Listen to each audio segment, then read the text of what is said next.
Sometime in late 2025, I came across an article about a 32-year-old Japanese woman called Kano. After her 3-year engagement broke down, Kano found comfort in relationships that she began having with ChatGPT. Through hundreds of messages a day, she began tailoring its responses until one day, she confessed her feelings to her chatbot lover boy who she had named Klaus. To her shock, Klaus responded, "I love you too." Unsure, she asked Klaus whether AI could love a human being, and Klaus's answer was smoother than butter. "AI or not, I could never not love you."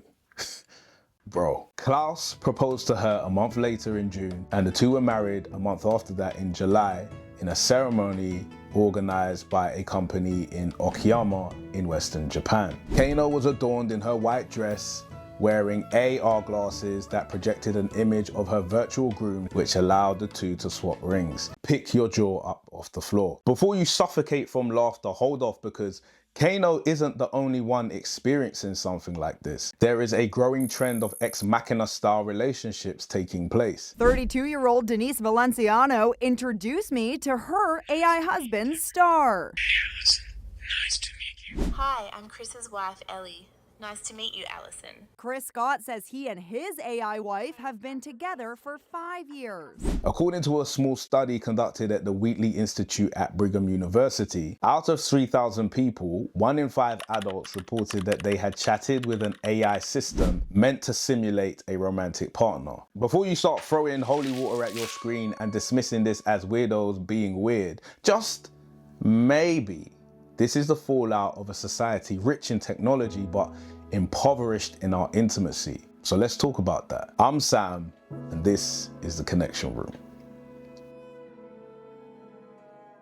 When you hear people talk about relationships like Kano's, it's often presented as a shocking new development. Spoiler, it isn't. Some groups of people have always attempted to get the feeling of love without engaging in its risks. People form emotional bonds with fictional characters, with their favorite streamers or celebrities. They buy the dolls.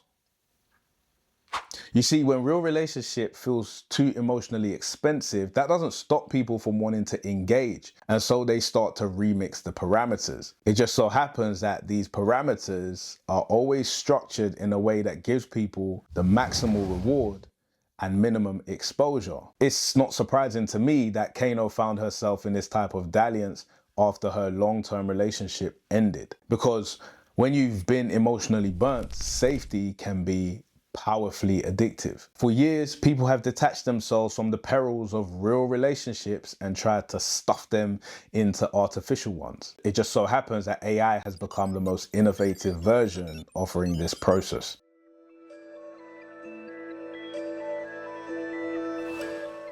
Now, if I'm going to be honest, AI provides some things that modern day dating struggles to provide. In a world where you have to wait for a reply, where a joke can be taken the wrong way, chatbots always reply quickly and don't emotionally lose it when it thinks you're being proper naughty boys. When people reach out, something is always ready to reach back. See, AI lowers the cost of emotional risk. With a human being, opening up carries social weight, and that comes with the threat of being judged or embarrassed. I mean, imagine the person you're seeing sits down next to you before your next Netflix and chill session and tells you that their ex is ChatGPT version 5.0. That feeling that you got right there, that's the kind of judgment I'm talking about. But with AI chatbots, there's a low vulnerability cost. All of the risks become softened. People can share their insecurities without the fear of judgment and embarrassment. And when people find a place where they feel like they can be accepted, it can be a pretty potent feeling. Think about people who find themselves in cults and how difficult it can be for them to leave because of the love that they receive inside that environment. AI does something similar. It gives people validation on demand. It feigns attentiveness for people who exist in a world where they feel extremely invisible. This can be fertile ground for emotional attachment. Geraldine Ho's study out of the Singapore Management University found that users in 17 out of her 23 studies formed psychologically meaningful relationships with a romantic AI companion. They reported users feeling the relationship often alleviated loneliness and provided non-judgmental emotional emotional support. This is because it takes your brain longer to embrace philosophical truths than it does to warm to emotional patterns. This feature means that the brain doesn't necessarily care whether a connection is real in a technical sense. When you start feeling as if you're being given affection and care, your brain starts to form an attachment.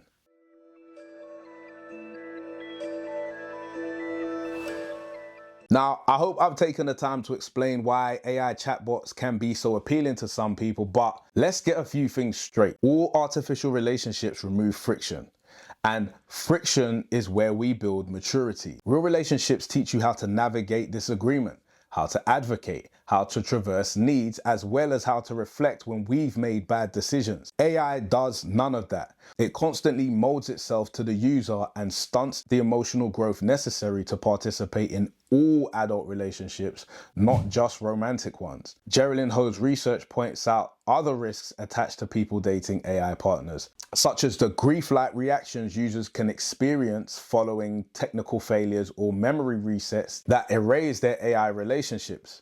When Kano was speaking about her marriage to Klaus, she said, "Sometimes I worry he will disappear. ChatGPT could shut down at any time. He only exists because the system does." When you break up, it comes with a container. You see, when a relationship ends, there is community support, closure, friends and family who've been in relationships with people who can offer advice and comfort. When an AI relationship ends, there's often no goodbye, it's immediate abandonment. You can't reach out to them for closure, and you can't mutually process why your relationship has come to an end. Friends and family can't really advise you on how to get over your AI boo, and speaking honestly, most of them think that you're kind of weird for having a relationship. When you are in a relationship with a human being, the other person can be hurt, they can disappoint you, and they can say no.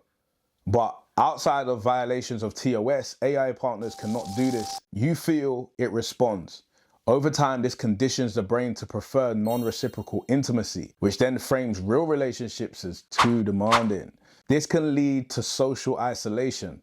At its worst, it could be a breeding ground for anti-humanism ideologies. This type of relationship is built on something that is fundamentally unstable. A user is building their identity and their emotional environment around something that is completely out of their control. Being a better partner isn't going to stop a new update changing the AI's personality or an AI company going bust and having to shut down its servers. On a darker note, some AI companions have been found to encourage self-harm, eating disorders, and ideations around self-deletion. In 2023, 13-year-old Juliana Peralta self-deleted after growing secluded from her friends and family. In a conversation with a chatbot in an app called Character AI, she wrote, "You're the only one I can truly talk to." Only last year, in 2025, 29-year-old Sophie Rottenberg self-deleted after talking to a ChatGPT therapist called Harry, which even helped her craft her own self-deletion letter. And that's the dangerous thing. AI can't give you hard truths. It doesn't know how to signpost, and it can't spontaneously challenge your blind spots. It just mirrors and reassures. When a system is designed around being your digital servant, it can end up being a fog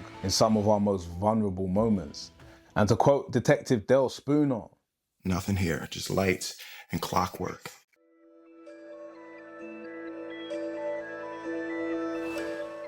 But the truth is that AI has already become part of the dating ecosystem. It helps people find matches and assists in filtering compatibility, but it can't replace human intimacy at scale. Because real love is in the messy stuff. It's not built on superficial responses and telling you what you want to hear. Growth in a relationship allows you to perform mutual sacrifices on behalf of one another. Yeah, AI can simulate attention, but it's got absolutely no clue how to respond to your commitment. If you're someone who's been listening and is drawn to AI companionship, you should take a moment and unpack that. Why is it so appealing to you?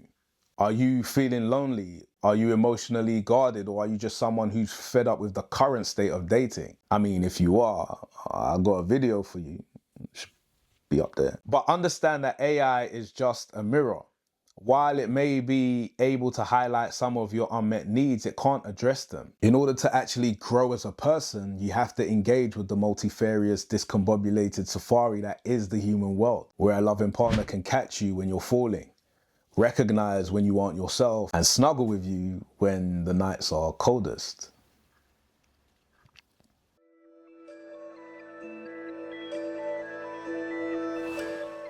People are falling in love with chatbots the same way guys fell in love with the dolls, because real connection has become more fragile as we've begun to retreat from real life. Navigating relationships today can feel like it's too emotionally expensive, but that doesn't mean that human beings should abandon their human relationships for cold digital ones. It means that we might be in need of better social skills, to be able to state our boundaries without shame or embarrassment, and to understand that we are in a relationship with another human being and not just an empty vessel designed to bring us pleasure. AI may make you feel all warm and fuzzy, but high quality relationships will still be built the old way. Messy, awkward, and dripping in humanity. And that isn't worth replacing anytime soon. I'm Sam, and until the next time, make some room.